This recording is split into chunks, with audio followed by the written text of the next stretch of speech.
नमस्कार दोस्तों, एक बार फिर से आपका स्वागत है आपके अपने चैनल देवभूमि करियर पॉइंट पर। आशा करता हूँ आप सभी लोग स्वस्थ होंगे, काफी अच्छी आपकी स्टडी चल रही होगी। तो आज देखेंगे उत्तराखंड सामान्य अध्ययन टेस्ट पार्ट 224 यानी यूके जीके टेस्ट का 224वां भाग है।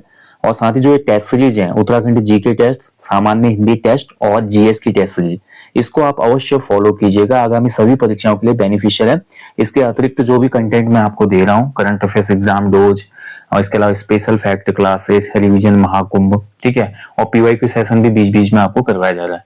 तो इन सभी क्लासेस को फॉलो करना, आगामी समस्त परीक्षाओं में आपको बहुत ज्यादा फायदा मिलने वाला है। बाकी ग्रुप सी परीक्षाओं के लिए 50 फुल लेंथ प्रैक्टिस सेट जो कि बाइलिंगुअल है, ये आपको मिल जाएंगे एप्लीकेशन स्टोर पे। इस वीडियो के डिस्क्रिप्शन बॉक्स में लिंक भी है इसका। तो चलिए आज का सेशन शुरू करेंगे। काफी अच्छे क्वेश्चन है आज भी। यूके जीके टेस्ट पार्ट 224, पहला क्वेश्चन है आपके सामने। निम्न में से कौन सा कथन सत्य है? तो बताना आपने कौन सी स्टेटमेंट इसमें से करेक्ट है, ट्रू है। पहला देखिए, राजी जनजाति एक विशेष डांस करती है जिसको रिंग डांस कहा जाता है। राजी जनजाति के लोगों में विवाह से पूर्व मोरा जागी और पिंठा नामक प्रथा प्रचलित है। तो अगर आपने राजी जनजाति का अच्छे से अध्ययन किया है, राजी जनजाति राज्य की एकमात्र आदिम जनजाति है, ध्यान रखेंगे। 1967 में राज्य की जितनी भी जनजातियां हैं उनको अनुसूचित जनजाति का दर्जा दिया गया। इसके अतिरिक्त राजी जनजाति जो है मुंडा भाषा बोलती है ये, ठीक है। इनके प्रमुख देवता जो है बागनाथ हैं, बागनाथ। और पिथौरागढ़ और चंपावत के कुछ क्षेत्रों में ये अब निवास करते। सबसे कम जनसंख्या वाली ट्राइब भी है राजी जनजाति, ठीक है। इनके दो त्योहार बहुत पॉपुलर हैं, एक तो है आपका कर्क संक्रांति और दूसरा है माघ संक्रांति। माघ और कर्क संक्रांति इनके प्रमुख त्योहार भी हैं, ठीक है।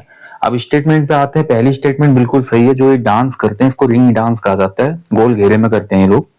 और इन जनजाति में, इस जनजाति में लोगों के बीच शादी से पूर्व मोरा जागी और पिंठा नामक प्रथा भी प्रचलित है। दोनों ही कथन यहाँ पर सही है, तो ऑप्शन सी हो जाएगा। एक और तो दोनों ही सही है इसमें। चलिए नेक्स्ट देखिए, निम्न में से कौन सा सुमेलित नहीं है? एक तरफ आपका देखिए उपनाम दिया गया है, दूसरी तरफ प्लेस दिया गया। कौन सा सही सुमेलित नहीं है बताना आपने। मैंने आपको देखिए टॉपिक कराया था उत्तराखंड स्पेशल जीके क्लासेस जो आ रही है, स्पेशल फैक्ट क्लासेस, वहां पे मैंने आपको बताया था, हाल में क्लासेस कराई थी मैंने, जिसमें मैंने उत्तराखंड के प्रसिद्ध जो शहर हैं उनके प्राचीन नाम और उपनाम दोनों ही आपको बताया था। गढ़वाल की दिल्ली श्रीनगर को कहा जाता है, बिल्कुल सही है। पहाड़ों का राजा चक्राता को कहा जाता है, सही है। साइलेंट सिटी मुक्तेश्वर नैनीताल को कहा जाता है, सही है। उत्तराखंड का नीलगिरी अल्मोड़ा, ये गलत हो जाएगा। उत्तराखंड का नीलगिरी जो कहा जाता है किसको? बागेश्वर को, बागेश्वर, ठीक है। तो यहाँ पर डी गलत है इसमें। चलिए नेक्स्ट क्वेश्चन है, वनों के इतिहास से संबंधित असंगत युग्म को चयनित कीजिए। तो जो वनों का इतिहास रहा उत्तराखंड की धरती पर, उसमें आपको बताना है कौन सा मिसमैच है इसमें से। इंपीरियल फॉरेस्ट सर्विस की शुरुआत हुई 1864 में, बिल्कुल सही है। कुमाऊं गढ़वाल में वन विभाग की स्थापना 1868-69, बिल्कुल सही है। टिहरी में वन विभाग की स्थापना बहुत बाद में होती है, 1885, बिल्कुल सही है। फॉरेस्ट ग्रीवेंस कमेटी 1874, ये गलत हो जाएगा, ठीक है। वन कष्ट अध्ययन समिति, वन कष्ट अध्ययन समिति इसका नाम था, और इसको बनाया गया था आपका 1921 में, ठीक है। 1921 में ही बनाई गई थी। लोगों की जो भी वन समस्याएं थी उसको अवलोकित करने के लिए, निराकरण के लिए। तो ये बन गई थी आपकी 21 में। उसमें कुमाऊं कमिश्नर कौन था? पर्सी विंडम, पी विंडम भी कहते हैं इसको, ठीक है। पर्सी विंडम के समय बनी थी। अगला देखिए, निम्न में से कौन सा हल्द्वानी में स्थित नहीं है? तो इनमें से बताइए कौन सा एक हल्द्वानी में स्थित नहीं है। तो रामायण और महाभारत वाटिका दोनों ही आपको हल्द्वानी में देखने को मिलेंगे, बिल्कुल सही है। पॉलिनेटर पार्क यानी कि परागकण का जो पार्क होता है हल्द्वानी में है, ये भी बिल्कुल सही है। क्रिप्टोगेमिक गार्डन, ये गलत हो जाएगा। पाम गार्डन भी हल्द्वानी में है। क्रिप्टोगेमिक जो गार्डन है ये आपका देववन चक्राता क्षेत्र जो है, देववन चक्राता यानी कि देहरादून में है ये, ठीक है। क्रिप्टोगेमिक भारत का पहला क्रिप्टोगेमिक पार्क था, एक गार्डन था, ध्यान रखेंगे। और हल्द्वानी में देखिए इसके अलावा हल्द्वानी कत्था उद्योग के लिए बहुत फेमस है, कत्था उद्योग, ठीक है। हल्द्वानी को व्यापारिक मंडी भी कहा जाता है, व्यापारिक मंडी, ठीक है। इसके अतिरिक्त भी हल्द्वानी में अभी बहुत से ऐसे संस्थान वगैरह भी हैं जो एग्जाम में पूछे जाते हैं, ये आपको अच्छे से याद होने चाहिए।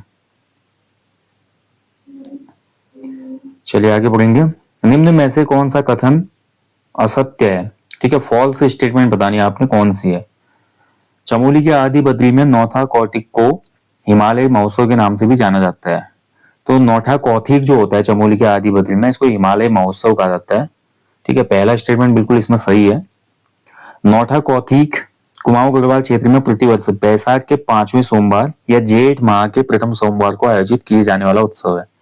तो अगर आपने बहुत डिटेल में पढ़ा है तो आपको पता होगा नौठा कौतिक, जिसको हिमालय का महोत्सव भी कहा जाता है, ये आपका बैसाख का जो 5वां सोमवार होता है, जेठ का पहला सोमवार। ठीक है, बिल्कुल सही है सेकंड भी। तो दोनों ही कथन सत्य हैं इसमें। और ये क्या पूछ रहा है, फॉल्स। फॉल्स तो कोई भी नहीं है, तो आंसर हो जाएगा ऑप्शन डी, इनमें से कोई भी नहीं, क्योंकि दोनों ट्रू हैं, करेक्ट है दोनों।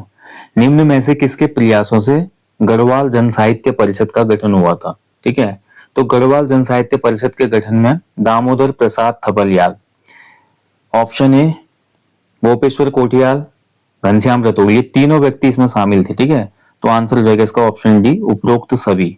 अब मुझे आप कमेंट बॉक्स में कमेंट करेंगे, मैंने उत्तराखंड जीके ऑनलाइनर वाली सीरीज में आपको ये कराया है, गढ़वाल जन साहित्य परिषद की स्थापना कब हुई थी। बताइए मुझे कमेंट बॉक्स में, किस वर्ष गढ़वाल जन साहित्य परिषद स्थापित हुआ था। अगला देखिए, निम्न में से फिर से आपको फॉल्स स्टेटमेंट का चयन करना है। ठीक है, कौन सा इसमें से फॉल्स है। ऑप्शन, गढ़वाली पत्र 1905 देहरादून से प्रकाशित हुआ था। गढ़वाली के प्रथम अंक में सत्यनारायण रतोड़ी की कविता, रतौड़ी हो गया, रतोड़ी होगा यहाँ पे, रतोड़ी की कविता उठो गढ़वालियों छपी थी। भजन सिंह की कविता हिलांस गढ़वाली साहित्य का अनमोल हीरा कहलाती है। शेरदा अनपढ़ एक प्रसिद्ध कुमाऊनी जनकवि के रूप में जाने जाते हैं। ठीक है, तो बताइए कौन सा इसमें असत्य है। तो पहला इसमें सही है भाई, गढ़वाली 1905 देहरादून, पहले अंक में उठो गढ़वाली छपी थी सत्यनारायण रतोड़ी जी की। भजन सिंह की कविता हिलांस, ये सी गलत है इसमें। शेरदा अनपढ़ कुमाऊनी जनकवि है और गायक भी है, बिल्कुल सही है। भजन सिंह की जो कविता है, और इस कविता का नाम है सिंहनाद, सिंहनाद को कहा जाता है गढ़वाली साहित्य का अनमोल हीरा। ठीक है, भजन भजन सिंह सिंह भजन सिंह सिंह की जो रचना है सिंहनाद, माफ कीजिए नाथ लिख दिया मैंने, सिंहनाद। ठीक है, इसको कहा जाता है गढ़वाली साहित्य का अनमोल हीरा। ठीक है, और जो हिलांस कविता दी गई है, ये हिलांस कविता भगवती प्रसाद पानथरी जी की रचना है। ठीक है, ये आपका भजन सिंह की रचना है ही नहीं। हिलांस रचना जो थी भगवती प्रसाद पानथरी की रचना मानी जाती है, जो कि गढ़वाली साहित्य में पानथरी युग का प्रवर्तन भी करते, प्रवर्तक माने जाते हैं। ठीक है, गढ़वाली के मैंने बताया ना, गढ़वाली साहित्य को 5 भागों में बांटा जाता है, मैंने कल वाले टॉपिक में आपको बताया था। जागर सम्राट प्रीतम सिंह भरतवाण के नाम पर ढोल सागर एकेडमी निम्न में से कहाँ स्थित है। तो देखिए, जागर जो होती है पौराणिक गाथाएं होती हैं, और राज्य में देखिए आपका जागर गाने में महारत हासिल कर चुके व्यक्ति प्रीतम सिंह भरतवाण जी, बहुत ही पॉपुलर नाम है। इनके नाम पर या इन्होंने एक ढोल सागर एकेडमी खोली हुई है, और ये ढोल सागर एकेडमी जो है आपका आपको देखने को मिलेगी देहरादून में। ठीक है, ऑप्शन डी। नेक्स्ट देखिए, किस वर्ष अस्कोट रियासत में राजशाही के खिलाफ आंदोलन हुआ था, जिसको अस्कोट आंदोलन कहा जाता है। देखिए, अस्कोट रियासत जो है भाई, अस्कोट रियासत की स्थापना अभय पाल ने की थी। वह एक कत्यूरी राजा था, यानी कि अस्कोट के जो पाल राजा थे वो भी कत्यूरी वंश से ही थे मूलतः। ठीक है, कत्यूरियों के वंशज थे वो, लेकिन पाल वंश के नाम से उन्होंने स्थापना की वहां पर अस्कोट में, पिथौरागढ़ जनपद के अस्कोट में। और यहाँ पर अस्कोट नाम इसलिए रखा क्योंकि 80 कोट थे, 80 गांव या कोट थे आसपास, जिनसे मिलकर ये अस्कोट बना था, और यहाँ से टैक्स आता था राजा को बढ़िया। राजा की रियासत में राजशाही से लोग परेशान हुए। 1924 में यहाँ पर एक आंदोलन उभरा, जिसको अस्कोट आंदोलन कहा जाता है, 1924। ठीक है, महत्वपूर्ण है, ध्यान रखेंगे। अगर देखिए, निम्न में से किस जनपद की लखौरी मिर्च को भौगोलिक सूचकांक दिया गया है। देखिए, उत्तराखंड के बहुत से उत्पादों को भौगोलिक सूचकांक मिला है। किस जनपद का कौन सा वस्तु या कोई उत्पाद आपको याद रखना है जो पॉपुलर हुआ है, जिसको जीआई टैग मिला है। लखौरी मिर्ची की मैं बात करूं तो इसको जीआई टैग मिला, जियोग्राफिकल इंडिकेशन, और ये आपका अल्मोड़ा की एक मिर्च है। ठीक है, ऑप्शन है अल्मोड़ा की लखौरी मिर्च। अगला देखिए, निम्न में से कौन सा सही सुमेलित नहीं है। ठीक है, कौन सा इसमें से मिसमैच हुआ है बताना है आपने। उत्तराखंड भाषा संस्थान 2009 बिल्कुल सही है। इसी उत्तराखंड भाषा संस्थान के आगे, ठीक है, और जो हमारे नीचे अभी है, ये भी सही है। उत्तराखंड उर्दू अकादमी 2013 में हुई थी स्थापित। उत्तराखंड हिंदी अकादमी, तो उत्तराखंड भाषा संस्थान और हिंदी अकादमी के सामने साथ में 2010 में हमारा क्या नाम जोड़ा गया, डॉक्टर पीताम्बर दत्त बड़त्वाल, डॉक्टर पीताम्बर दत्त बड़त्वाल हिंदी अकादमी। ठीक है, ध्यान रखेंगे, हिंदी अकादमी देहरादून। तो डॉक्टर पीताम्बर दत्त बड़त्वाल को आप जानते हैं, हिंदी में डी.लिट की उपाधि पाने वाले पहले व्यक्ति थे, डॉक्टर ऑफ लिटरेचर यानी कि पीएचडी की। अंग्रेजी में इन्होंने थीसिस लिखी थी, अंग्रेजी में लिखी थी, और थीसिस का नाम था द निर्गुण स्कूल ऑफ पोइट्री, द निर्गुण स्कूल ऑफ पोइट्री। ठीक है, हिंदी में हालांकि इन्होंने पीएचडी में, मैं कई बार बता चुका, इस पे आयोग प्रश्न भी बना चुका है। थीसिस जो इन्होंने की थी वो इंग्लिश में की थी। और उत्तराखंड पंजाबी अकादमी 2010, ये गलत है इसमें। ठीक है, उत्तराखंड में पंजाबी अकादमी की जो स्थापना हुई थी ये 2013 में हुई थी, यानी कि ऑप्शन डी इसमें मिसमैच है, 2013 सही है। चलिए आगे बढ़ेंगे। राज्य में बकरी के दूध और मांस के ब्रांड को स्थापित करने एवं महिला रोजगार में वृद्धि करने के लिए 1 दिसंबर 2022 को कौन सी योजना प्रारंभ की गई? नवंबर 2022 में इस योजना की घोषणा हुई और 1 दिसंबर 2022 से इसको लागू किया गया। योजना का नाम है गोट वैली योजना। ठीक है, गोट वैली योजना, ध्यान रखेंगे, ऑप्शन है। ऐसे हाल में आपका एक चौगरखा नस्ल वाला क्वेश्चन बना था। चौगरखा जो बकरी की नस्ल है किस जनपद से संबंधित है? चौगरखा बकरी पाई जाती है आपकी अल्मोड़ा, अल्मोड़ा में थी ना चौगरखा परगना। तो चौगरखा परगना के अंतर्गत के कुछ क्षेत्र जैसे कि धौला देवी, धौल चिना, बाड़ी चिना, यहाँ पर चौगरखा बकरी पाई जाती है। निम्न में से सही कथन का चयन करें। पहला कथन है देहरादून, रुड़की, चमोली और टिहरी में सिस्मोग्राफिक भूकंप मापक स्टेशन स्थापित किए गए हैं। देखिए भूकंप जो है उत्तराखंड में सबसे विनाशकारी आपदा हो सकती है भविष्य में, क्योंकि उत्तराखंड जो है आपका संवेदनशील जोन में रखा गया है ना। तो देहरादून, रुड़की, चमोली, टिहरी में सिस्मोग्राफिक भूकंप मापक स्टेशन है, बिल्कुल सही है। राज्य में मुक्तेश्वर, लैंसडन और टिहरी के सुरकंडा में डॉपलर रडार भी स्थापित किया गया मौसम के पूर्वानुमान के लिए। सेकंड वाला भी सही है, तो ऑप्शन सी हो जाएगा, 1 और 2 दोनों सही है इसमें। ठीक है, उत्तराखंड को जोन 5-6 में रखा गया भाई, नया रिसेंट डेटा है, जोन 6 में आता है उत्तराखंड अब। ठीक है, बहुत ही संवेदनशील, अति संवेदनशील में। ठीक है, अगर क्वेश्चन बनेगा आगामी परीक्षाओं में, वर्तमान में उत्तराखंड को किस भूकंप जोन में रखा गया है? तो भूकंप जोन 6। ठीक है, पहले 4-5 में था, अब केवल 6 में है, ध्यान रखेंगे। उत्तराखंड को भारतीय मानक ब्यूरो, ये कौन जारी करता है? भारतीय मानक ब्यूरो, BIS जिसको बोलते हैं।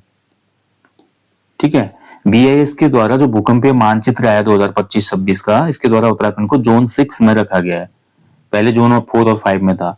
यानी कि उत्तराखंड जो है बहुत ही ज्यादा सर्वाधिक संवेदनशील उच्च जोखिम क्षेत्र में शामिल है। यानी कि अगर किसी दिन भूकंप आएगा तो भयंकर ही आएगा उत्तराखंड में, उच्च जोखिम क्षेत्र में। ठीक है, सर्वाधिक संवेदनशील में। तो 1 और 2 दोनों सही हो जाएंगे क्वेश्चन के हिसाब से, आपको याद रखना। ठीक है, जोन 4 और 5 मत करना, आप एग्जाम में आ सकता है आने वाली परीक्षा में क्वेश्चन। जोन 6 में है उत्तराखंड। चलिए, जॉर्ज ग्रियर्सन के अनुसार उत्तराखंड की प्राचीन जाति किरात थी। निम्न में से कौन सा नाम किरातों के लिए प्रयुक्त नहीं होता था? तो देखिए, वैसे उत्तराखंड की प्राचीनतम जनजाति कोल जनजाति को माना जाता है, कोल को ही आयोग ने भी माना था पिछले किसी एग्जाम में। और लेकिन हमारे जॉर्ज ग्रियर्सन जो है वो किरात को सबसे प्राचीन जाति मानते हैं। और किरातों के लिए जो नाम प्रयुक्त हुआ है, देखिए आपका कीर सही है, भिल्ल भी सही है, किमपुरुष भी सही है। ठीक है, इसके अलावा किन्नर शब्द भी मिलता है किरातों के लिए, किन्नर। ठीक है, कसार इसमें कोई शब्द नहीं, ऑप्शन डी हो जाएगा इसका आंसर, कसार शब्द नहीं मिलता। तो किरातों के लिए जो प्रयुक्त नाम है कीर है, भिल्ल है, किमपुरुष और किन्नर है, ध्यान रखेंगे। ठीक है, और कोल जाति, कोल एक जाति जो है उत्तराखंड की, कोल जाति या जनजाति, इसको मुंडो और सबर नाम से भी जाना जाता है। ठीक है, मुंडो और सबर नाम से। ठीक है, इसके अलावा उत्तराखंड की प्राचीन जाति की बात करें तो एक जाति और बहुत महत्वपूर्ण है, खस जाति। खस जाति का भी महत्वपूर्ण स्थान है प्राचीन जातियों में। ठीक है, चलिए अगला देखिए, प्रायः किस नृत्य में नर्तकों की संख्या सम होनी चाहिए? इनमें से कौन सा नृत्य है भैया जिसमें जो डांसर हैं वो इवन नंबर में होनी चाहिए? तो ये आयोग ने पूछा था क्वेश्चन लास्ट किसी एग्जाम में, आंसर हो जाएगा इसका ऑप्शन है चौफुला नृत्य। ठीक है, तो चौफला जो डांस होता है इसमें नर्तकों की संख्या सम होनी चाहिए। रम्माण जो है भैया आपका ये एक प्रसिद्ध उत्सव है उत्तराखंड राज्य का, जो कि आपका चमोली जनपद के गांव में आयोजित होता है। सलूल डूंगरा आदि जो गांव है। जागर जो है पौराणिक गाथाएं हैं, ठीक है, पौराणिक गाथाएं, ठीक है। और लंगवीर जो होता है, लंगवीर आपका एक नट डांस है, नट नृत्य, ठीक है, नट नृत्य है, ये ध्यान रखेंगे। चलिए अगले क्वेश्चन की तरफ बढ़े। भिटौली प्रथा किससे संबंधित है? तो बताना आपने भिटौली जो आपका प्रथा है किससे संबंधित है। तो देखिए कुमाऊनी, जो कुमाऊं का क्षेत्र है वहां पर बहुत ज्यादा ये प्रथा प्रचलित है। और चैत्र माह में दोस्तों, इसी चैत्र माह में जो अभी चल रहा है, चैत्र माह में ये पर्व मनाया जाता है भिटौली, ठीक है। इसमें देखिए ऑप्शन बी राइट आंसर हो जाएगा, परिवार की विवाहित महिला को उपहार भेंट करने से, ठीक है। तो कुमाऊं क्षेत्र में ये परंपरा है, जो भी विवाहित कन्या होती है, विवाहित महिला होती है, उसको मायके पक्ष से चैत्र माह में जाकर, पुराने समय में क्या होता था कि उसके लिए जैसे कि आटा, दाल, चावल, मिठाई, गुड़, तेल और अन्य चीजें पहुंचाई जाती थी। और ये चैत्र के साड़ी वगैरह, कपड़े वगैरह, ठीक है। तो ये भेंट जो होती थी इसी को भिटौली कहा जाता था। धीरे धीरे वर्तमान समय में परिदृश्य बदल रहा है। आज काफी मॉडर्न समय आ गया, तो लोग क्या करते हैं, कई बार जा नहीं पाते हैं मायके से भिटौली देने, ठीक है, अपने कन्या के वहां, तो आजकल पैसे भी ट्रांसफर कर दिए जाते हैं। तो पैसे ट्रांसफर होने के बाद उससे सामान खरीद के गांव के लोगों में वो कन्या बांटती है जहां पे भी उसकी शादी हुई है। और आज बहुत से क्षेत्रों में अभी भी, लेकिन जो भी वो कन्या के माता पिता या उसका भाई है, अन्य रिलेटिव जो भी उसको भिटौला देते हैं, वो आज भी जाते हैं सामान वगैरह लेके। अब वर्तमान समय में ज्यादातर मिठाई वगैरह का प्रचलन है, तो मिठाई वगैरह ज्यादा ली जाती है, ठीक है। इस पे कुछ लाइंस भी है, बहुत अलग अलग टाइप की लाइंस हैं इसमें। जैसे आपका एक लाइन बहुत मेरे भी करीब है, फागुन लय गोच अब लागी गोच चैत, फागुन लय गोच अब लागी गोच चैत, चेली बेटी सब अब जागी चानी अपन में त, किल मोड़ी फूलंग फेगे फूली गे हिसोई, किल मोड़ी फूलंग फेगे फूली गे हिसोई, के भली मानिच भली चैत की भिटोई, के भली मानिच भली चैत की भिटोई, भाई जती हुनाला भिटोली ली उनाम, भाई जती हुनाला भिटोली ली उना, इजु जती हुनेली मैं तुआ बुलूनी, को मैं तब बुला लो को दे जा ठेला लो, को मैं तब बुला लो को दे जा ठेला लो,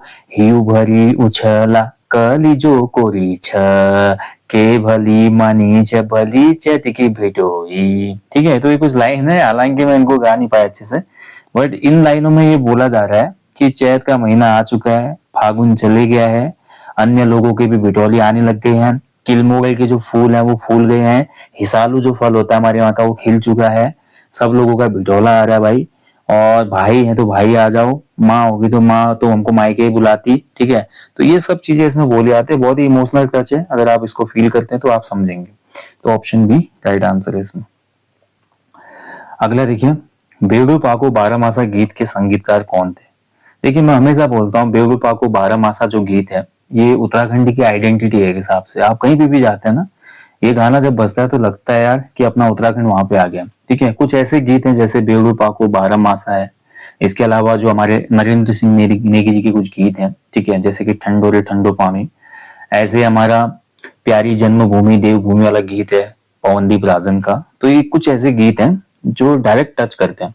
तो बेवड़ू पाको बारहमासा गीत के जो संगीतकार थे वो थे श्री मोहन उप्रेती जी, ठीक है। इनके साथ एक व्यक्ति और थे ब्रिजलाल शाह, ब्रिजलाल शाह, ठीक है।